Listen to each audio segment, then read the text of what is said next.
Right? Sakit sa puso, pero ganun talaga eh. So mas maganda, kada talo meron tayong natututunan.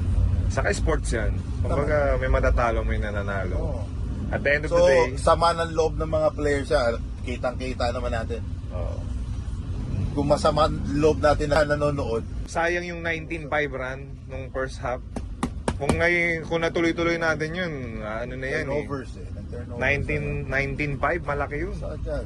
14 points yun. Brad, umiiyak yung mga players na ngayon. Tinan mo. Kusa. Na-experience na natin. Sa tarantaduang walang umiiyak dyan. Feeling mo na you let everyone down. Oo. Hindi lang ikaw ngayon ang hawak mo. Hindi lang yung team mo ngayon yung naglalaro mo. Buong bansa to. Iba. Ngayon, kung nagmamayabang kayo mga player kayo, lalo yung mga hindi marurunong, hindi pa kayo nakapagsuot kasi ng Pilipinas eh.